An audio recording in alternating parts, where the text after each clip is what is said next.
Everyone has a bright light inside of them that deserves to be seen by the world. That's why it's time to shine the light on the extraordinary who are accomplishing phenomenal things. This is the Shine Out Loud Show with Lillian Ogbogo. Good evening, good afternoon, good morning, wherever in the world you are, and welcome to another episode of the Shine Out Loud Show. Tonight, we're going to be talking wellness from the inside out with Claudine Thornhill. Now, this woman is a naturopathic nutritionist and health coach. Ladies and gentlemen, are you ready to get well with the food you eat and what you do? Then want to find out about how to balance your hormones so you can be the high flyer, high achiever that you're meant to be, avoiding burnout, and actually getting to understand what your body really needs to be healthy. In the world of fad diets and crazy advice, here's a woman that can help break it down for us in a very, very simple way. Welcome to the show, Claudine. Hi, Claudine. Hi, Lillian. Thank you. That introduction, I loved it. Thank you for that. You're so welcome. So yeah, we're talking about wellness from the inside out. So before we jump into that, what led you down the path to becoming a nutritional advisor? So I think it was, as with a lot of things, it was a build up over a number of years. So when I was quite young, when I was in university around 19, 21, I just myself was hit with an illness, autoimmune condition, which took the NHS ages to diagnose. Actually, the NHS didn't diagnose it and I had to go private. But it basically resulted in me, my joints swelling, my feet swelling, my ankles, my hands, in a lot of pain. Yeah. Pus-filled spots on my back and on my legs. Nobody, like the NHS, couldn't tell me what it was. Eventually I went private and had treatment over the course of 6 months, antibiotics and lots of stuff. But that was the real turning point for me, because I got really conscious, because there was a period where I didn't know what it was. I got really conscious of what I was putting on my skin, because I was getting all these bumps and acne-like bumps over my skin. So I was really conscious of what I was bathing in, what I was eating, what I was moisturizing with. And it just started from there. And then when I got to, I want to say to mid to late 20s, I started getting a bit disinterested in my full-time job and just felt really lost and feeling like I wanted to do something else, but I didn't know what it was. And I knew that I had a natural ability around helping people and advising people. So I started looking into coaching, and I went on one of those free 2-day coaching courses. And I thought, yeah, that was interesting. But at that time I started to get more into health and wellness and was watching a lot of YouTube videos and really being inspired by people who were in that industry. And I thought, okay, what if I combined coaching with some kind of nutrition or health and wellness?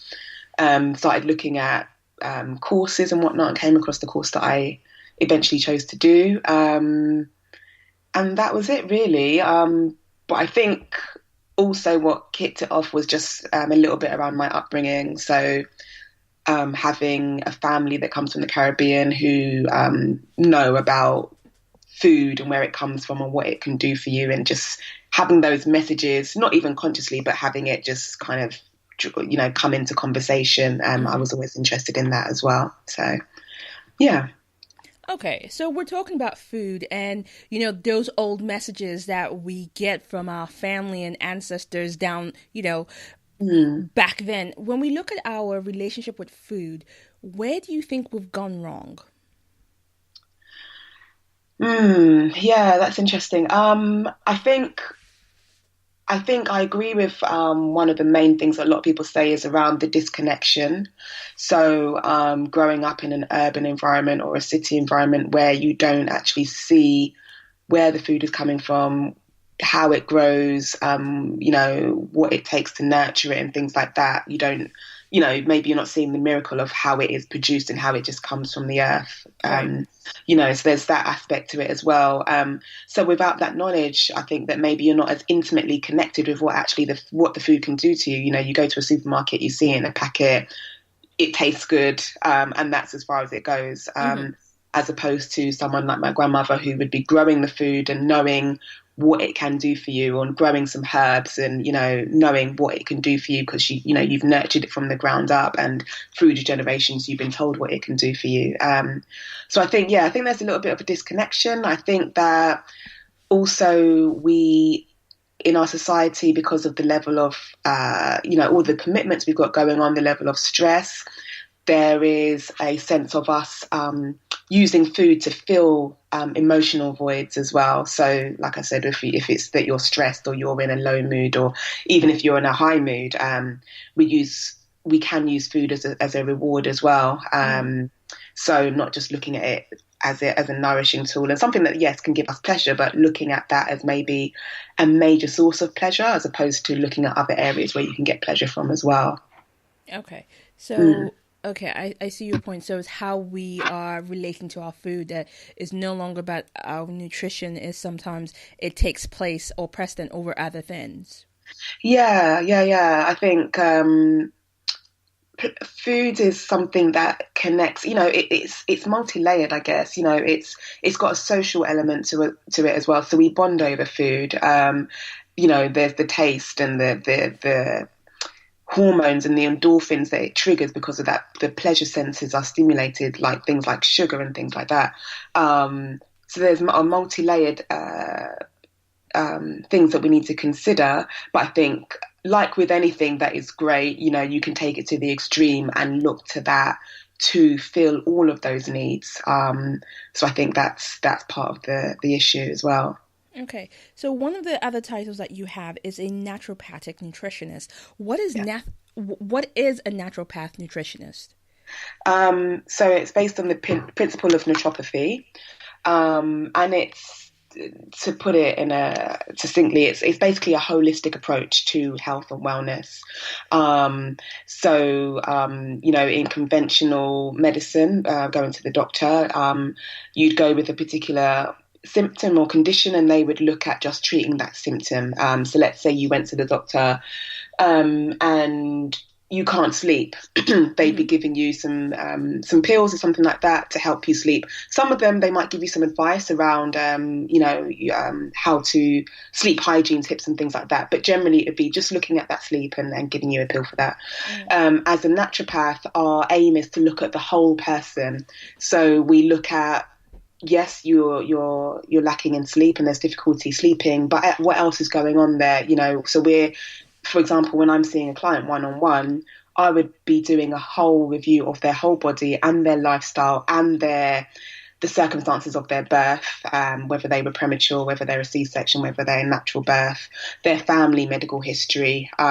So right from the ground up, from, you know, not preconception, from conception right through to today, you know, and yeah, someone's coming to me with sleep problems, I'll be asking them about, you know, their cardiovascular system and their reproductive system and things like that. So looking at the person as a whole, but there are specific principles that naturopaths stick to, and it's around doing no harm. So for example, where some medication, you know, some doctors might say to people, you know, this medication is going to help your sleep, but some of the side effects are that it will affect this and this and this. Our approach is to first do no harm. So we would never recommend something that is going to do some harm somewhere else. Looking at the person as a whole, being an educator and informing the person, as opposed to positioning myself as an expert. And yes, I have the expertise, but I also want to support that person to manage their own health as well. So it's certain principles like that. Okay, so that's actually very interesting, and I'm very curious to find out about, you know, how your birth can actually influence you on a medical level. So that's something that we're going to come back to. Okay. So, you know, one of your key areas is food, and so my question is, can a better diet improve our mood? Improve your mood? Yeah, definitely, definitely. I mean, if we take a simple example of when you eat a high carb meal, so let's say a typical lunch that someone might eat at work, sandwich, maybe a packet of crisps, a chocolate or sandwich, a piece of fruit, something like that, or it might be a pasta salad or something like that. Usually with that kind of lunch, you'd get a 3 o'clock slump. So you'd start to feel tired. You might start to feel lethargic. You can't be bothered. Changing that into something that is going to give you more energy and make you feel more vibrant, such as increasing the amount of vegetables you're having with your lunch and having something maybe a bit lighter that won't spike your blood sugar levels. That will definitely have an effect on your mood. So for me, a lot of it comes down to blood sugar. Low blood sugar can make you feel tired, lethargic, low mood. You might start craving sugars or carbohydrates, which then can make you a bit irritable. Food can definitely affect your mood. Yeah, 100%. Okay, so from your perspective as a nutritional advisor, is being hangry a myth, or is that really a thing that people really are, affected to the point that they get angry that they haven't eaten? Yeah. There are some people, if you're blood sugar sensitive, if you have quite elevated, or you have highs and lows in your blood sugar levels, and your blood sugar levels are not stable, then there is a potential for you to get hangry. Yeah, if you leave large gaps between your meals. So those types of people, they should ideally eat every 4 hours or so. If they've got blood sugar issues, then yeah, that's true. Okay. So we're looking at diet, we're looking at food, and we're talking about nutrition and balance. But one of the biggest things right now, you turn on the news, you read a magazine, is superfood this, superfood that. Avocados, is everywhere. You can't escape them. I know some people would rather walk through hell than eating an avocado. I personally have grown to love them. So are avocados really a superfood, or is it just good food for people to eat? I personally don't like the term superfood because it does set up that image that some foods are better than others. And the approach ideally should have a balanced diet where you're including a wide variety of foods. So avocados are a great source, a great food source. There's many benefits to avocados, and I love avocados, always have. So there are many benefits to avocados, but you can eat all the avocados you want. If that's your sole source of nutrient, or if that's your sole food, you're not going to be fully nourished. Or if you eat one avocado a day, but then you're eating fish and chips, all the rest of the time, you're not going to be nutritionally balanced. So avocados are a great food, many nutrients in there, particularly around the healthy fats. That's one of the main things around avocados. But yeah, I don't really like the term superfoods. I think there are many foods that aren't labelled superfood, which are great. For example, Brussels sprouts, cauliflower, those things are great as well, but they're not labelled as superfood. People kind of maybe stick to things like kale and, the more faddy types of things, which are great as well. But for me, it's about variety and inclusiveness when it comes to your food. No, I do like that. I do like that we need variety. And I think once there's that label of superfood, the price goes sky high and you're like, I can't buy avocado for love and money. What's going on? Right, exactly. And yeah, that's the thing. It's a marketing tactic. It seems like the more distant the food comes from, if it's from South America or somewhere like that, then the more superfood likely it's going to be and the more expensive it's going to be. These things are great, but there are things closer to home that are just as good. So yeah. And also, if you're, it also creates a sense of us and them and elitism as well, because these foods are so high priced that the normal average person maybe thinks, well, I can't afford that, so therefore there's no point even trying. Whereas actually, you can pick up some really good foods that will give you the nutrients just as much as a food from the Amazon might, from that rare plant in the Andes that's only grown every blood moon, and you can only get it at certain stores. Exactly. We won't call Goop's name at all. We didn't say anything. I didn't say anything. Yeah, no names mentioned. No. They can't sue me. All right. So when we're looking at this, I had a look at your Instagram, and you have loads of photos of infused water. What's the benefit of this? So I think one is just to make water a bit more interesting. I know there's a few people, some clients that I speak to that really don't like water. Water is boring. Let's just be honest. Yeah, Come on exactly. now. That's the thing. Water, yeah, it's considered boring. A fizzy drink or a dilute drink or a juice is a lot more interesting. So I think one thing, and even for me personally, it took me a while to actually like water. But yeah, now I drink it.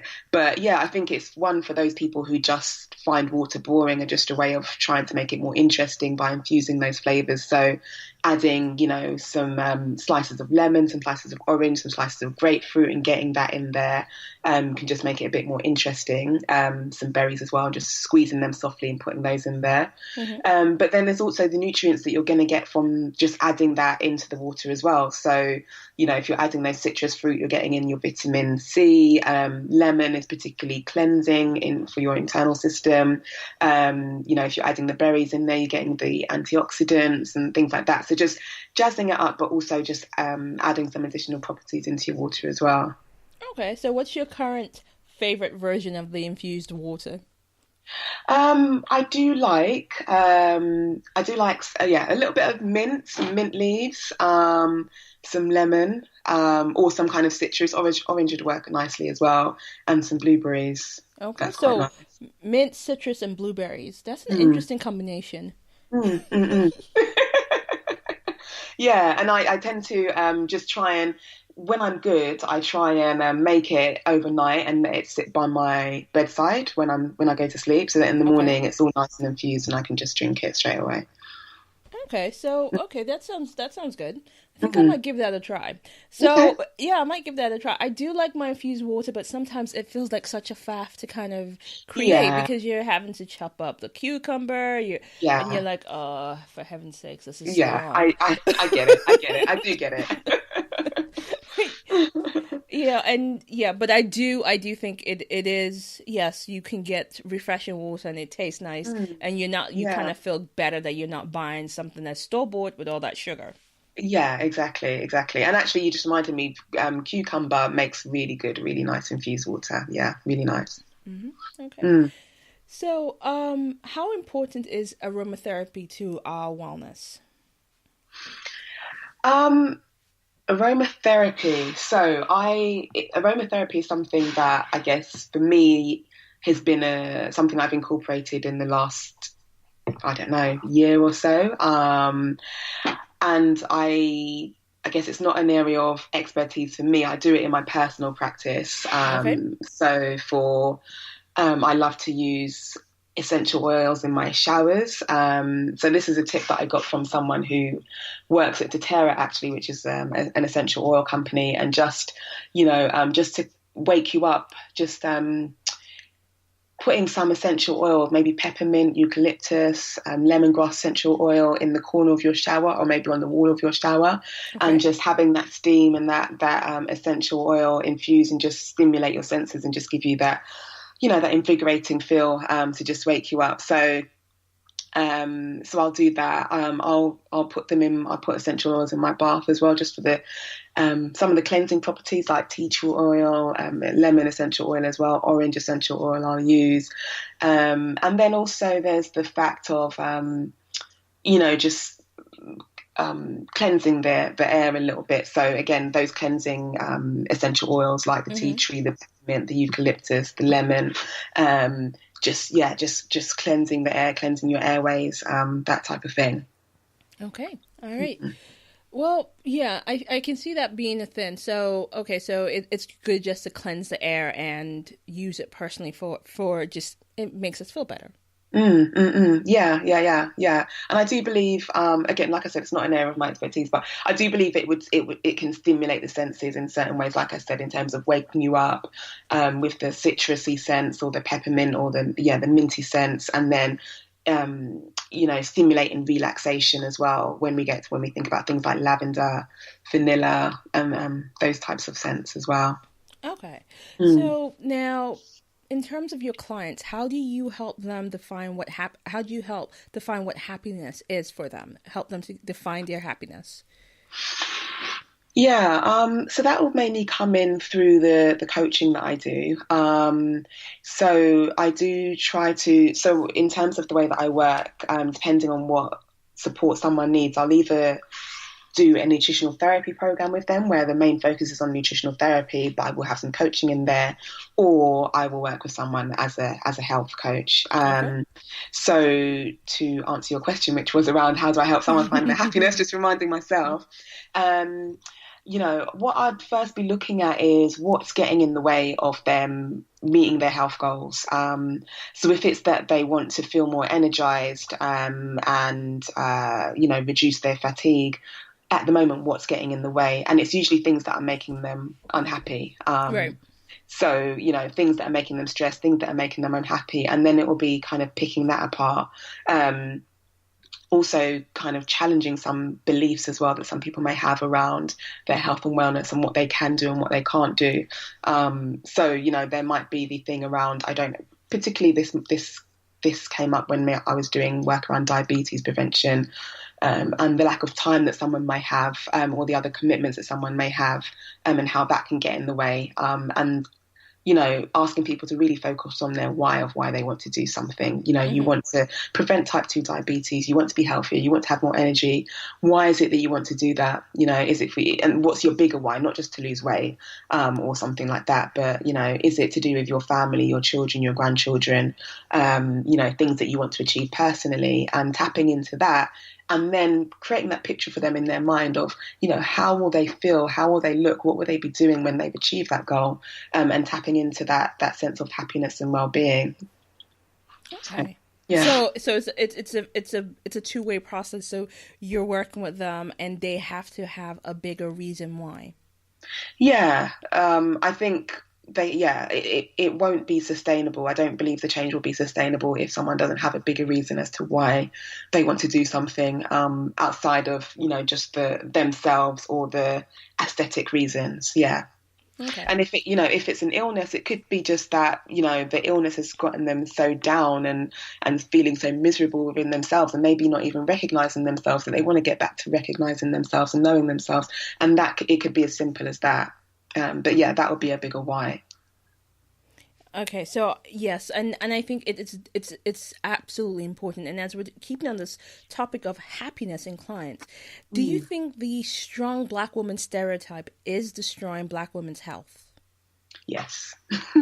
Yes, I do definitely. I think that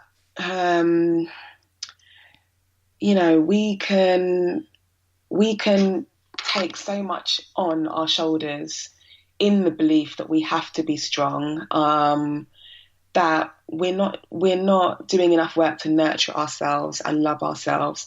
And I'm not even sure that we're taught, the same as other cultures to love ourselves and nurture ourselves and take time out for ourselves and be selfish. I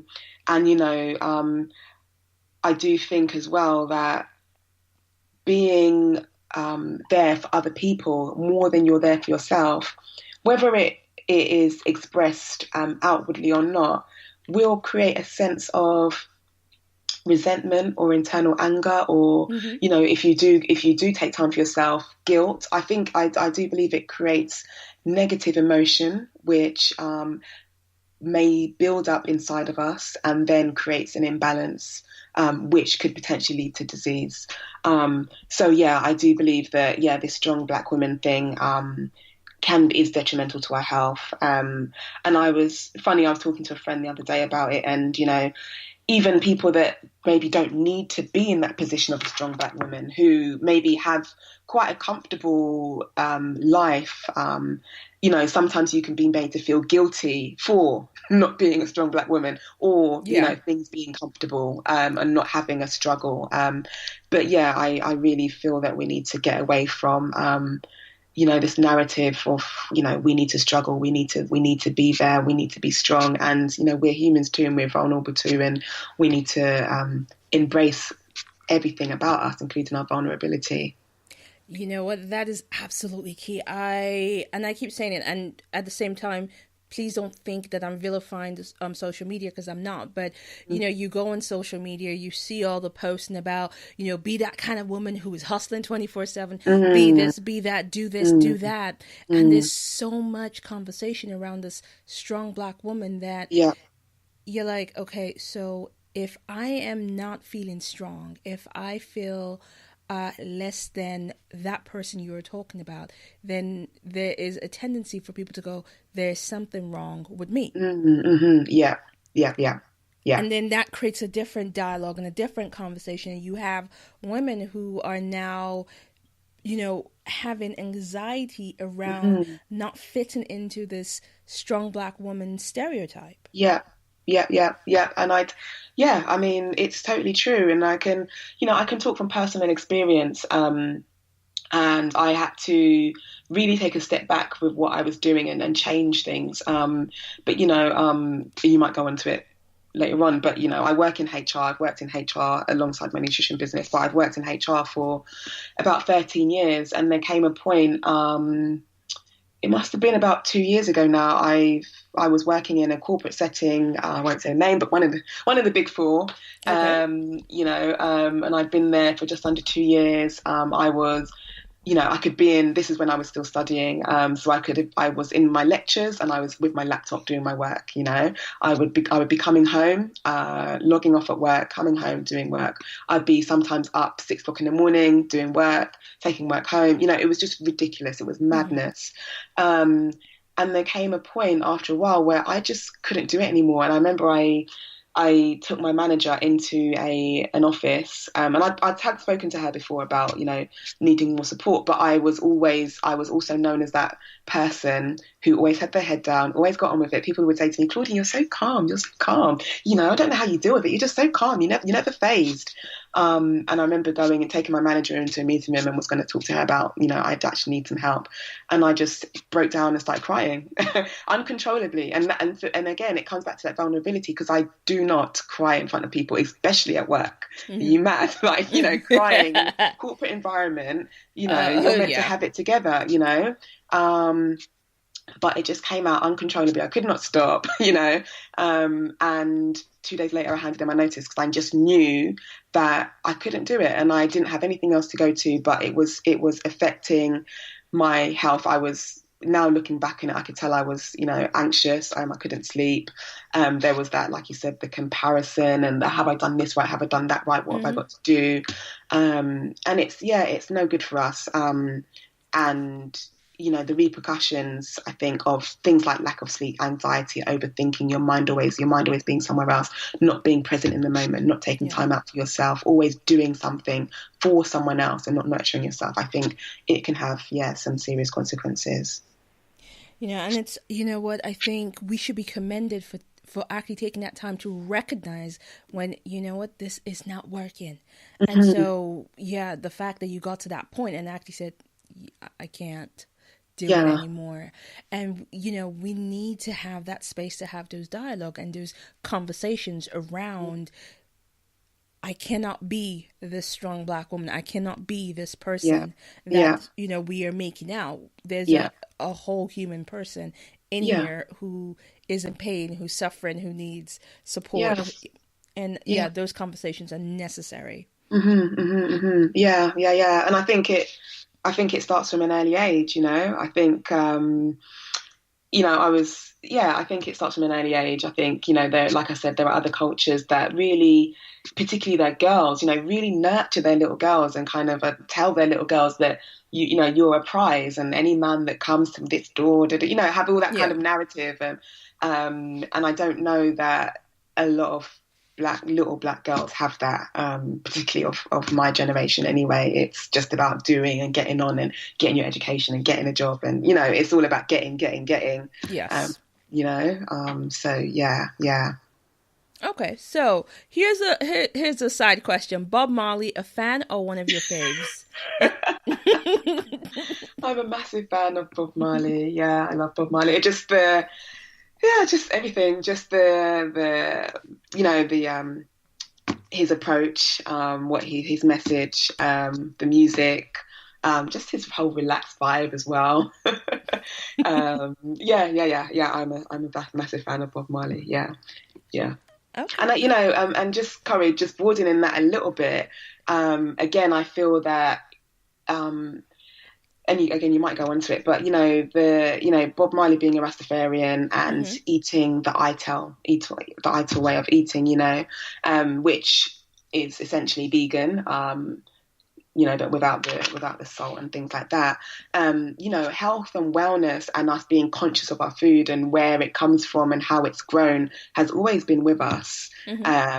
But there is a narrative or a way that health and wellness is positioned, which kind of excludes us. But for me, someone like Bob Marley emphasizes that it's part of our culture, it's part of our DNA, in terms of taking care of ourselves and nourishing ourselves in the right way and having respect for where our food comes from in the earth and Mother Nature and all that side of things as well. Okay. And you've just touched it, because that whole how we eat, our connection to our food, our connection to the land that gives us the food, and and there is that balance in knowing that you can eat something without going overboard. Yeah.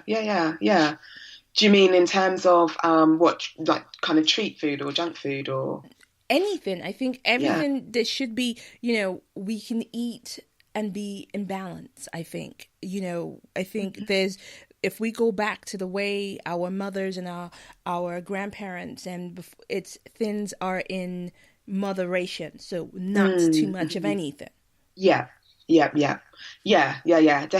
And it is all about balance. I think the simplest thing or the simplest answer that I can give people when they tell me, oh, is this good for this? Should I stop eating that? And my answer is, like I said at the beginning, it's about having things in moderation. Even if it is junk food or treat food or something like that, it's all about moderation. I'm not a nutritionist who will advise someone to cut out, unless they want to cut out sugar or cut out chocolate or cut out cakes or anything like that.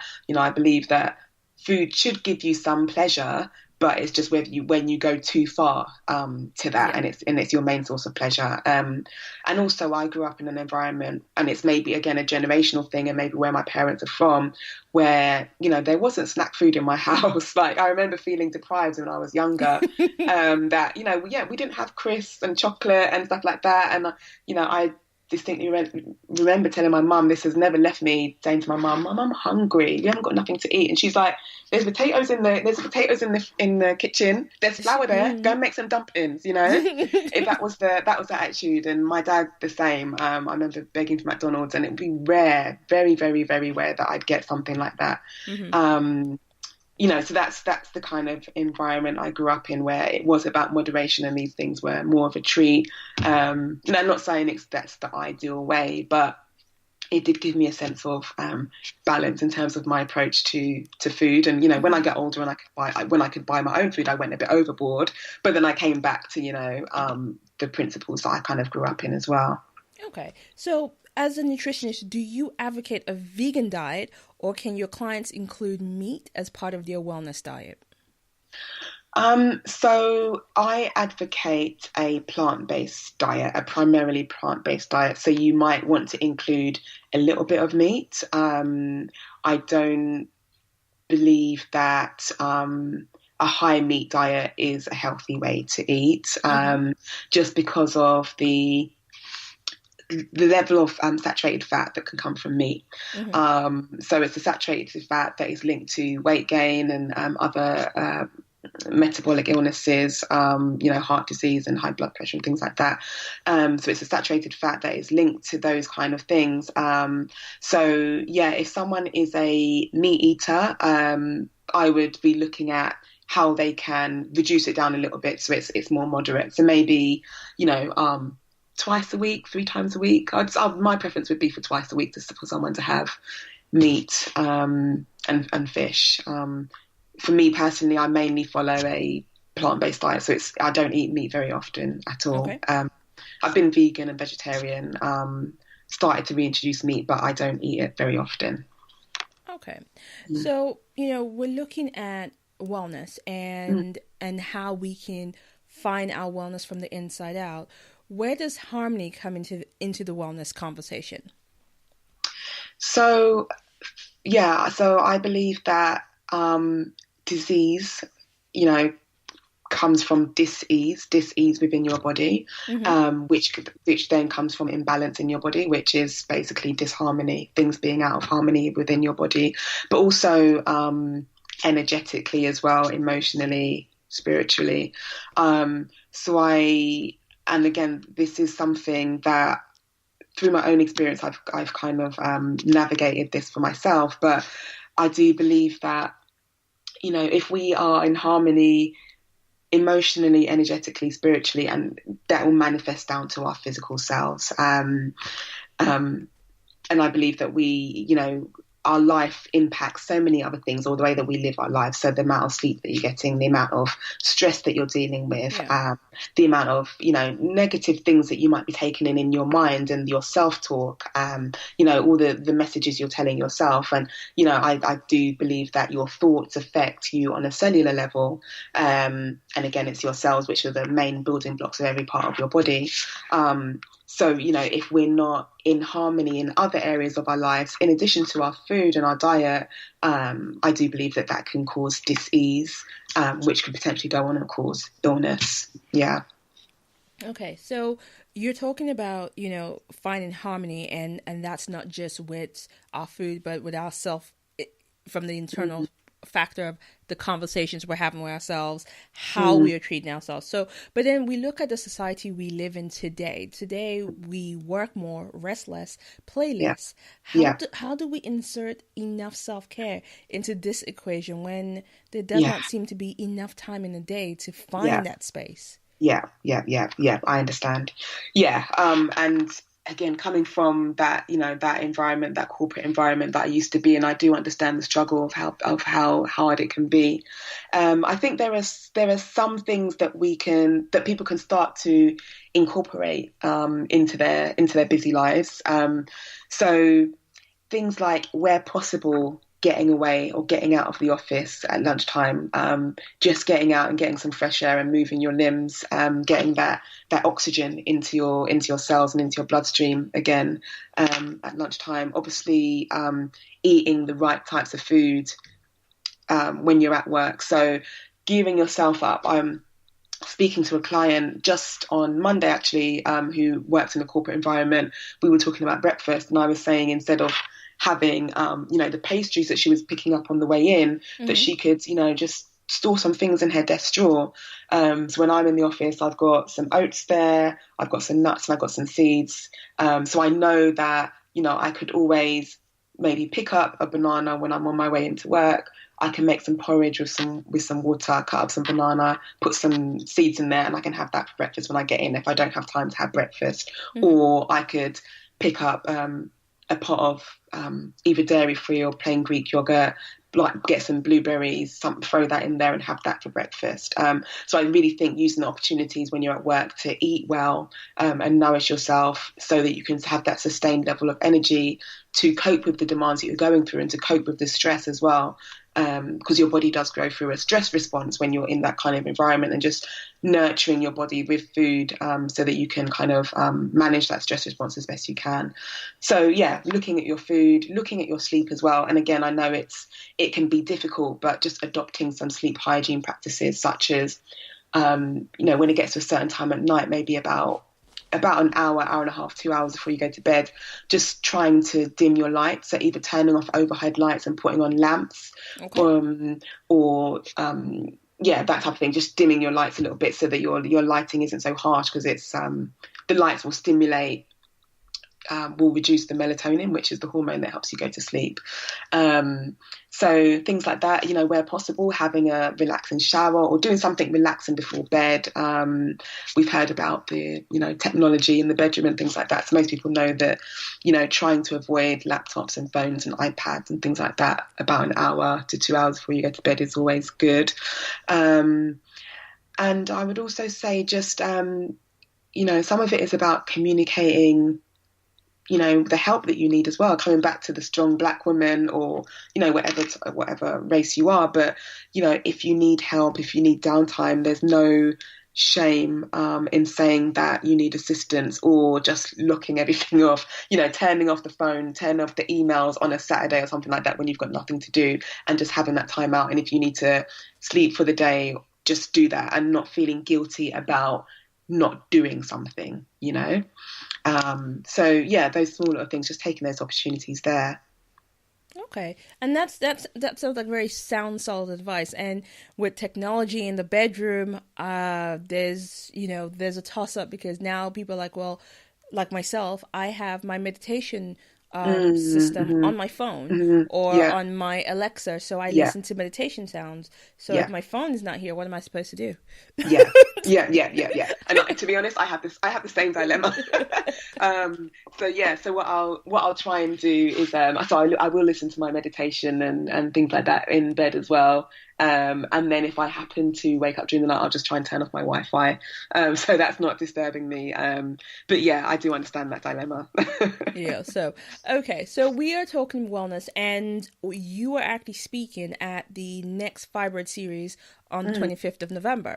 Yeah. So does a woman's diet have an effect on fibroids?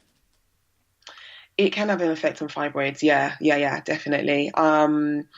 So things like, again, if you're eating products that have been treated with hormones, so it could potentially be, particularly, I don't think they do it so much in this country, but in the US, some of the meat is reared with hormones to make the animals bigger and to grow faster.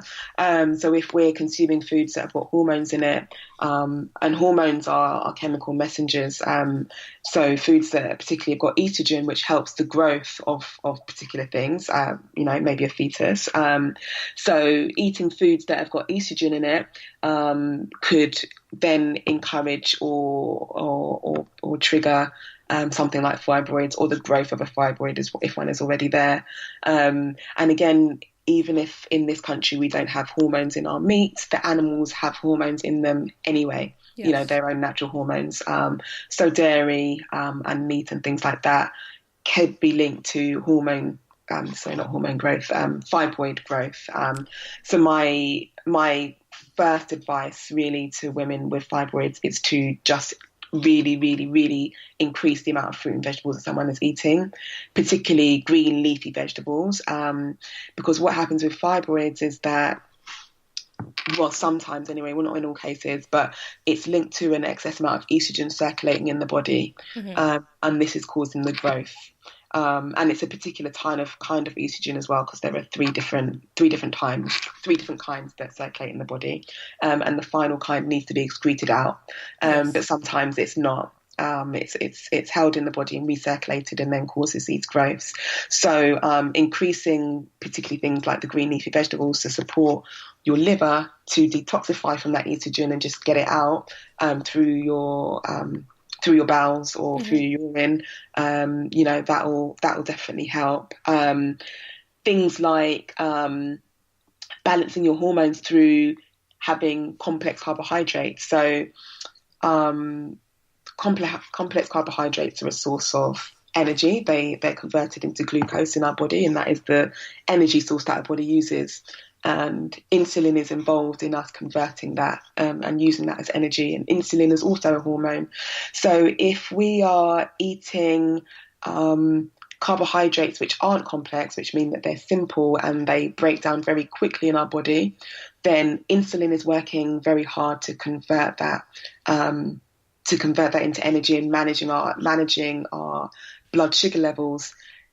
Because insulin is working so hard, it can throw off the other hormones, throw those out of balance. And again, that can lead to the excess estrogen and it not being excreted and things like that, drive fibroid growth. So those are a few elements. I won't go through everything, but one other thing that I'll mention is phytoestrogens as well. So phytoestrogens are plant estrogens. So estrogens that come from plants, from foods like beans and lentils and chickpeas, those types of things. So like I said, there are 3 types of estrogen, but phytoestrogen is one of the milder types of estrogen. So what phytoestrogens will do is there are receptors in your body that will receive estrogen. So the phytoestrogens will come in and kind of attach onto those receptors instead of the more damaging estrogen that drives the growth of fibroids, and it encourages, again, just the release or the excretion of the more active form of the estrogen, which is driving the growth of fibroids. Okay, so definitely we can modify our diets to help support if you have fibroids, to support you better and help with managing the condition. And speaking of which, is there a way to educate GPs out there with better about solutions? Because they seem to, once there's a conversation about you have fibroids, they're like, basically they turn into the queen from Alice in Wonderland. Off with his head. They want to cut parts of you out. Is there a way for us to say there's another way? When it comes to the doctors and, NHS and things like that, it's kind of, sometimes it's a bit of the luck of the draw as well. Because I know of some doctors that will say, we'll have a wait and see approach for a woman who, because sometimes there are no particular symptoms of fibroids. Someone just know that they know that they've got them, but there's no pain, there's no heavy bleeding or anything like that. There's no abdominal swelling. So in that case, the doctor might say, well, if it's not causing you any issues, then, there's no need for us to operate. But yeah, if someone is going through discomfort, then the doctor might recommend an operation. I do think they've gotten better, because I think, years ago they might have just gone straight to a hysterectomy. And actually I do know of people who have been told to have a hysterectomy if they're of a certain age as well, and the doctor believes they're not of childbearing age and they don't need their wombs, the doctor might just say, just get rid of it and solve the problem altogether. Some doctors are recommending a procedure, trying to remember what it's called now, but recommending a procedure where they just cut off the blood supply to the fibroid itself. But again, it's an invasive procedure, which should be considered, by the person who's going through it. But yeah, I do believe that, women educating themselves and knowing their bodies, I think, is a great first start. And I think for anything around health and wellness, one of my fundamental beliefs is, and it goes back to that naturopathic principle that we were talking about before, is just really people understanding themselves more, understanding what's going on in their bodies, and understanding what their triggers are for certain conditions, so that if the doctor is telling you something that doesn't sit right with you, you can have a two-way dialogue, as opposed to him being the expert on what's going on in your body. My thing is, you're the expert of what's going on in your body. I'm here to facilitate you understanding maybe what's going on in your body, but you're the expert. So yeah, getting familiar with what's going on in your body, but also educating yourself around the condition and how you can manage it yourself as well. Okay, so, and that's very important. I think more women need to become their body's expert, because then you are in a dialogue with your doctor and not being treated like a child. Yeah, exactly. I mean, again, because it's my expertise, I've had blood tests at the GPs and whatnot, and I'll be asking them, okay, so what's my estrogen level saying? What's my vitamin D like? And they might not volunteer that information, but it's only because I'm asking that they'll give me that, or they'll go into a bit more detail. But if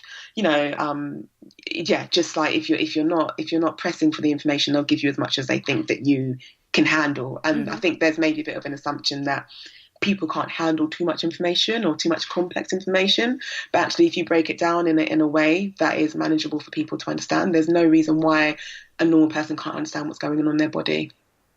And that's actually true. And and the thing about fibroids, there's a lot of focus on the physical impact of the woman. Is there an emotional impact on the well-being of a woman who's been diagnosed with fibroids? And if so, how can her loved ones support her? Yeah, I think from experience, again, I think there is an emotional impact. I feel that the emotional impact is around, some of it can be linked to, what have I done to create this?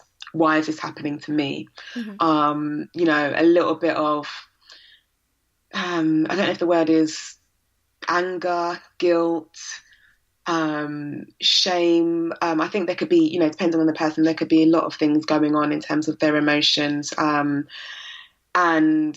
sometimes the insensitivity of how someone is told that they've got the fibroid as well, and maybe the dismissiveness as well that can happen when someone is diagnosed with it by their doctor or the hospital.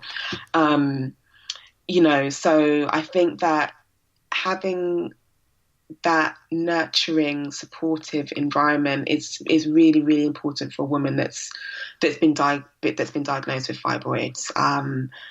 Her being able to just take care of herself, to understand herself, and understand what's going on with her womb. And speaking energetically, the womb is such a important space. It's a space of creativity and life. We can take it for granted. We think about periods, we think about babies, but maybe we don't think much beyond that. But maybe when you are diagnosed with something like fibroids, you start to think about, what is my womb trying to tell me, or what is my body trying to tell me? That whole thing.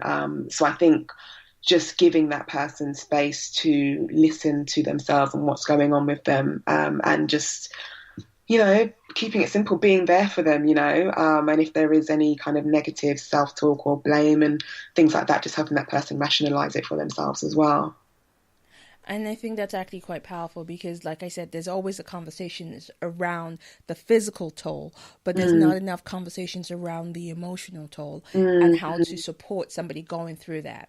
Yeah. I think I think that's very true. And I know of people who have had to kind of just reevaluate things, when they've had a diagnosis like this, in terms of, like we said before, just putting themselves first a little bit more. And, if they haven't got that nurturing support around them, being that nurturing support for themselves, and looking into other ways that they can heal. So not just through, like you said, the physical, but also the emotional as well, and the spiritual.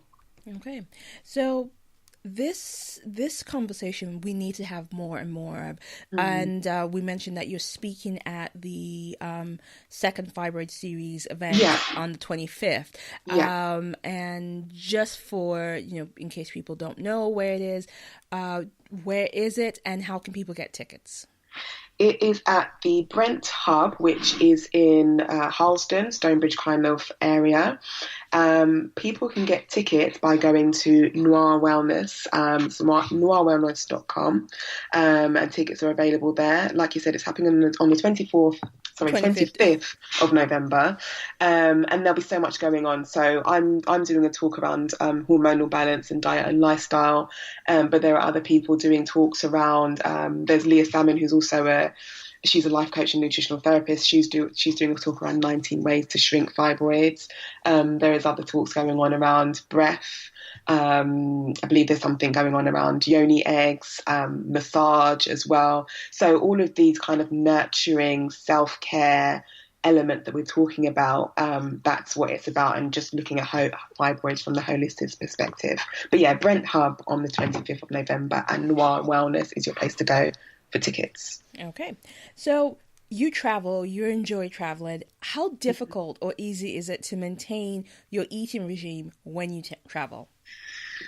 I think it depends on where you go. Let me think. So, one of the last trips I took was to Morocco. That was a little bit difficult because, everything is about the tagine and the meats, and that type of thing. And, at that time I wasn't eating a lot of meat. So, it was a lot of vegetable tagines I was having over there, with couscous. Places like the Caribbean are really accessible for, great fresh food. We've got the coconut water and, just the abundance of fresh fruit and vegetables and things. I do believe that, it is quite easy to to manage your health and wellness. When you're traveling, it can be tricky depending on where you're going. I will say that, and it might take some forward planning. It might take some thought. One of the hardest things actually is airplanes, and it always bugs me when I get on a plane, the foods that they serve and why they just don't have healthier options. They do have, vegetarian and vegan and things like that, but I really think that they could do better. Airlines could do better in terms of the food that they provide, even down to, teas and coffees. That's literally all they have. And if you ask for a herbal tea, sometimes they look at you like, what? Sorry? What's that? Oh no. I always travel. When I travel, I'm like, can I have herbal tea? Yes, they will have to go get it. And I've learned to ask really, really nicely, because I'm like, listen, I don't drink. I'll be dehydrated on this flight. So can I have herbal tea, please? And sometimes it depends on the airlines. If, and I will bring my own. I'm that person. I carry my herbal tea with me. I have my tea. Can I have hot water? And I get the looks that says you're not the right person, but I'm okay with it. I'll carry my own herbal tea and I'll ask for hot water, and again you get the look like, what?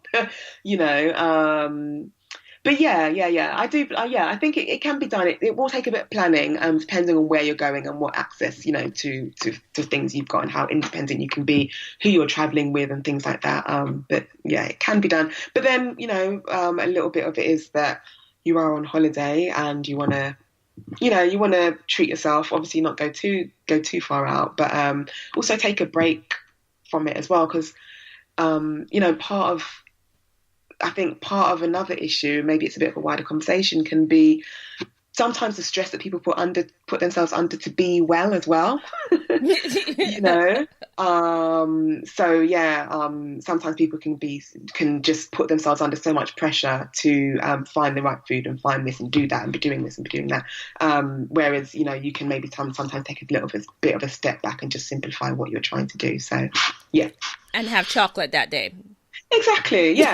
if you feel like chocolate that day, and it's not you're not gonna go crazy, there's no harm in having the chocolate that day. Like, I don't believe in stressing yourself or feeling guilty over chocolate, and I do believe there is space for you to have what I call, it's actually named by someone else, but have joy food. So really consciously having food that you're going to enjoy, and you enjoy every mouthful, as opposed to stuffing something down, all the way feeling guilty. That's not going to do anything for your body. That's not going to give you pleasure. If you have a piece of chocolate, enjoy it, nurture it, love it, taste it, savor it, and, be done with it. That's it. Okay. All right. And so, and speaking of chocolate, one of your areas of work is diabetes and working with clients with diabetes. So if you have a client with the condition but has a huge sweet tooth, are there alternative sweets that they can eat that won't spike their blood glucose levels? Yeah. So my work is mainly around preventing type 2 diabetes. So these might be people who have already got their blood sugar levels are showing that their bodies are under stress from dealing with the amount of sugar they've got circulating in their bloodstream. So for that type of person, it will come down to moderation. I would, they could still have the chocolate and things like that, but for me, I would be advising them to look at other ways that they can have that sweet fix. So it would be, having fruit, maybe a limited amount. For someone like that, I would be advising no more than 2 pieces of fruit a day, but looking for other alternative ways to throw in that sweet element, and gradually weaning them off. So, for example, I had people who were having porridge, which they thought was really, really good, which is good, but then they were putting a whole load of honey in it as well, and for me, you could remove the honey and just add in some chopped apple, or add in some half a banana, and get your sweetness from that. So you're getting the fiber, you're getting the nutrients from that fruit, as opposed to honey, which is it's pure sugar basically added onto a carbohydrate. So yeah, it would be things like that I'd be advising somebody. Okay, so here's my question. We've been talking about wellness. We've been talking about food. We've been talking about how to look at our foods from a more healthy standpoint. Now, this is my favorite topic. So, to organic or not to organic, or is this organic then just a way to hike up prices? Again, we won't name stores like Google. Yeah. Or should we really be buying organic? My advice is if someone can afford it and it's within their means and within their resources to do it, I think you could buy organic. I know that some people say, there isn't any difference. It's just a marketing ploy. My thing is, I don't believe it's a marketing ploy. I do believe it's real. But even if it is a marketing ploy, what have you got to lose? Apart from, your money, which, money...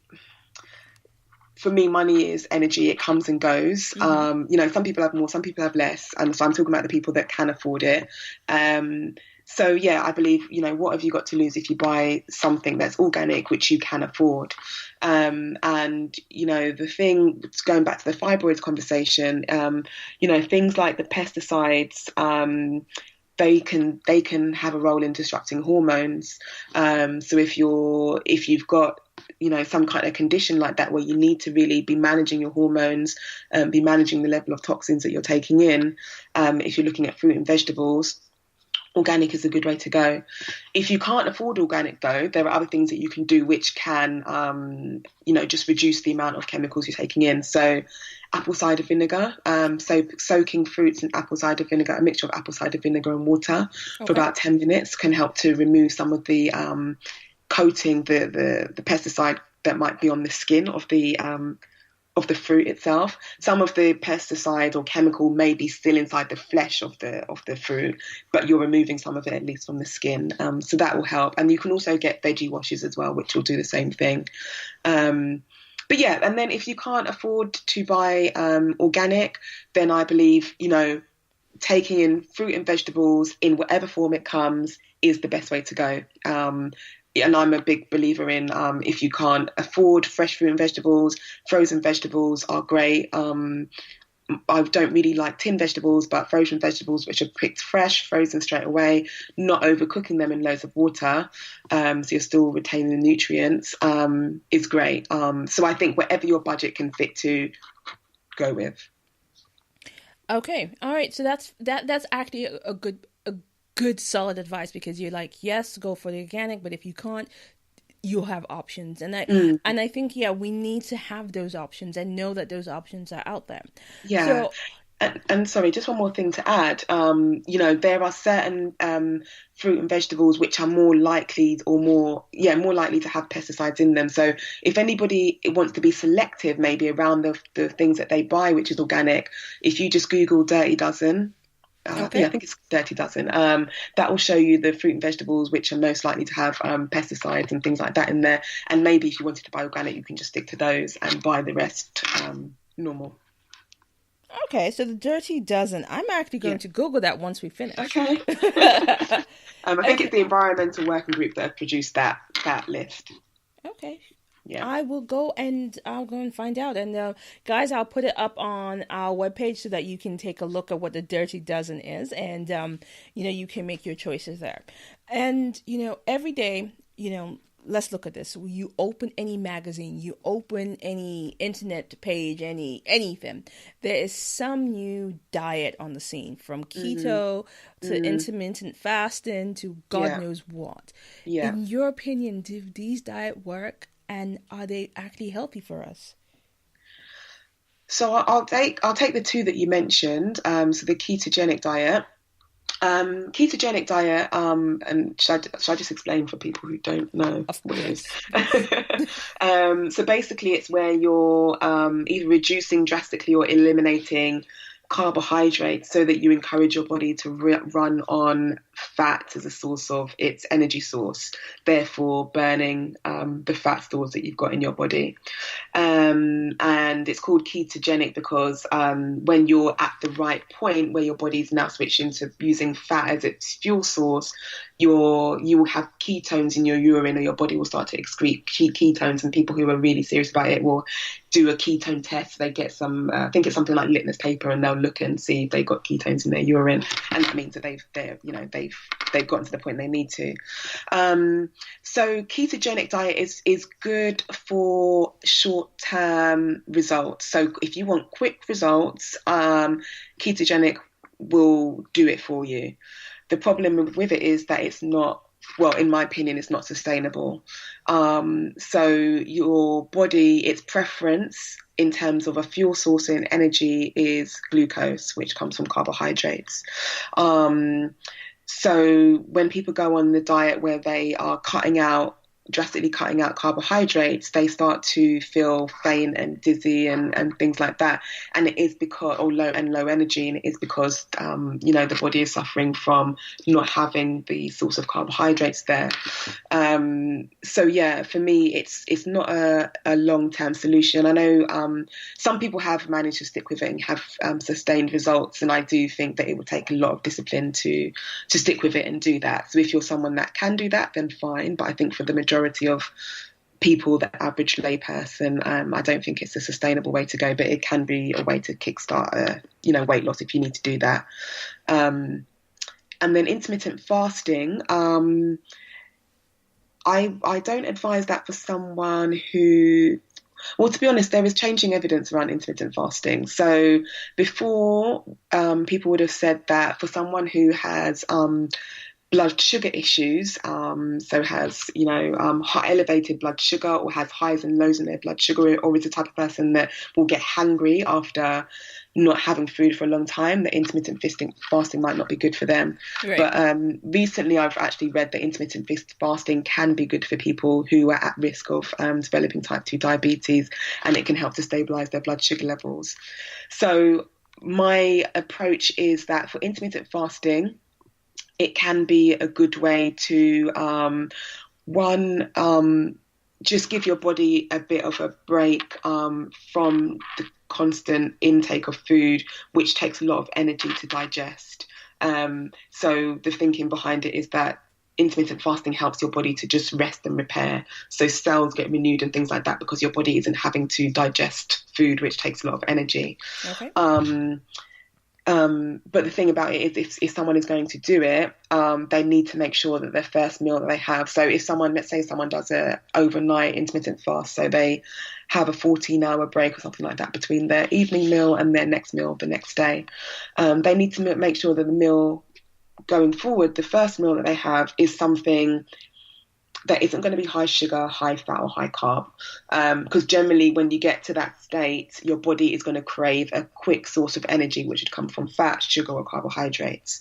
So, it needs to be really consciously done so that someone just has something which can really break their fast in a gentle way. So something like fruit, dates, or something like that, just to break the fast. Okay. And then go on to eating normally. So I don't think intermittent fasting is for everybody, because it does require a little bit of discipline there. But if you have got that discipline, it could work. It could work okay. But I would advise someone to, do their research and get advice from a professional before they just switch to doing something like that. Okay. You know what, Claudine, this is just really fascinating, and we could talk for another hour because I have so much to ask you. So I think what we're going to have to do is just have to get you back on the show at another date and talk about some more things. But, we've come to that point in the show. We are going to talk about your so loud moment of the week. My what? Your so loud moment of the week. So, which is that portion of the show where we give a virtual clap out to either a brand, someone, or something that you want to celebrate. Okay. A brand. Can I have a couple? Of course. So one, would be, I am a massive fan of Oatly oat milk. Okay. So I just really enjoy their oat milk. It's just really creamy. And I'm not a coffee drinker, but I know that for people who drink tea, coffee, have cereal, things like that, Oatly is great for that.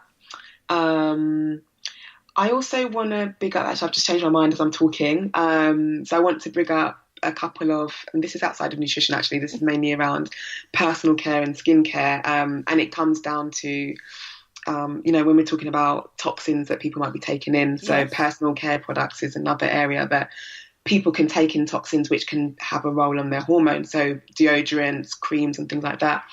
So there's a company called Pure Goodness. They're based in Brixton. Small business based in Brixton. All of their products are made in Brixton, and they make the most wonderful skincare products. So at the moment, I use that. Well, not at the moment. For the past couple of years, I've been using their face oil.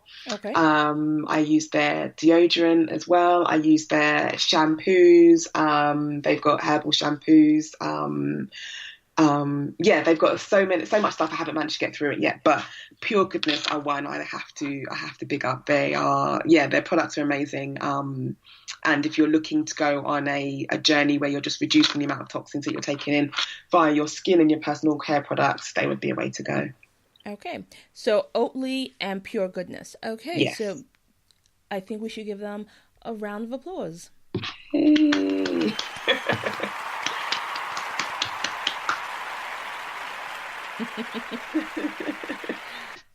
Okay, so and I will say there's so much to talk about wellness, and there's so much to kind of delve into, and I'm trying to say what my last, I have just a couple more questions for you. Mm-hmm. As someone who works with wellness, as someone who works with food as a nutritionist, what is your guilty pleasure? Oh, my guilty pleasure is definitely speaking a lot about it, but it's carbs. I do like, potatoes are my guilty pleasure. White potatoes as well. So if it's chips, mashed potato, boiled potato, anything, I do. I really like potatoes. So that's my guilty pleasure. And it's a white carb. It's one that is it can spike your blood sugar levels and things like that. So I try and have it in moderation. And I do. Although I don't, like I said, I don't eat a lot of meat, but I do like a good veggie burger as well, whether it's made from mushroom or halloumi or a bean burger. I do love a good veggie burger. Okay. All right. So how can people reach you? So you can reach me at via my social media. So my Instagram is at Claudine J Thornhill Nutrition. So that's my Insta. My Facebook is Claudine J Thornhill Nutrition as well. Okay. And my website is claudinethornhill.com. All right. So folks, you know how to reach her. Reach out to Claudine if you have any health-related questions, if you want to find out a natural way to deal with your health so that you're working from the inside out and not just treating symptoms, but you're actually treating the cause, the root cause. Yeah, definitely. Okay, now my last question, actually, there's two questions, so I'm going to do a Columbo thing. Is there well-being magic in taking a long, nice hot bath? Yeah. Oh, well, yeah. I'm a massive fan. I know some people don't like baths, but yeah, I'm a massive fan of. I love a nice Epsom salt bath, particularly if you're stressed, you have problems sleeping, you need to just relax and unwind. And again, it comes back to that nurturing side. But yeah, Epsom salts, some essential oils in there. If you want to jazz it up with some aromatherapy candles, I think that is the ultimate, self-care gift that you can give to yourself. And the Epsom salts, just to say, the reason why they are so good is because the minerals in them particularly magnesium, help to relax you. So magnesium is a natural kind of relaxant. Some people might take a magnesium spray and they would spray it in their mouth, but your skin is the largest organ that absorbs and takes things in. That's why I was talking about the personal care products before. So things are absorbed through your skin. Sitting in a bath of Epsom salts just helps that magnesium come into your system, encourages a sense of relaxation and that type of thing. So yeah, Epsom salt baths I love. Okay. And the final question. So now my heritage is African. I'm Nigerian by heritage, and you're from the Caribbean. So there's this whole conversation around plantain or plantain. Where do you lie? Well, I'm going to say plantain. And actually, someone broke it down. If I can try and remember and explain it properly. But he used the analogy. He said that if the word is a noun, then it's in, like mountain, planting. He was saying if the word is a noun, then the correct way to pronounce it is the in sound as opposed to the ain sound. Yeah, unfortunately, I'm just gonna, as the host of the show, I'm using my host prerogative. It's plantain. Don't come for me, y'all. It's plantain. Yeah. But either way, plantain is a brilliant food. Let's agree on that. You see, we can agree. Listen, I can live on plantain. That's my guilty pleasure. Yeah, actually, if I told you how I eat plantain as a guilty pleasure, you would probably go, no, because that is another one that, plantain can act as a guilty pleasure as well, actually. Yeah. Listen, there's something that we do, and this is Nigerians, you know what I'm talking about. There's a bread that you have, so, I've lived in Nigeria, and it's called agege bread. And then you make a hole in the bread, and then you stuff it with soft fried plantain and squish it down. Wow. That is the most amazing thing to eat, followed by my mother's special scrambled egg type of thing that she does serve with plantain, and then you put that into the mix, and then you're like, that's just heaven. Yeah, okay, that sounds, plantain in anything, and if you say it's squashed down and it's stuffed in something, I'm here for it. Love it. You know what? I can't thank you enough for being on the show, and I'm looking forward to having you back, and we can talk some more. So, in all seriousness, we need more of these conversations around our health, and we need more women like you who are at the forefront of getting women back to being healthy. Oh, thank you. No, it's a pleasure. I really enjoyed myself as well, so I can't wait to come back. Awesome. So, folks, it's a wrap. You know what to do. Join us same time next week. Also, follow us on Instagram, Facebook, and Twitter, and give us a 5-star review if you love the show. So, it's a wrap, and I'm going to say good night. Good night. Good night. And yes. While my system is trying to find its end sounds and get us out of the system, remember, we have one more show this week on Saturday, so join us at 12:30. Good night. Shine Out Show. You've been listening to the Shine Out Loud Show. If you want to connect with us or let us know what you thought of today's show, be sure to follow us on Twitter at Shine Out Show.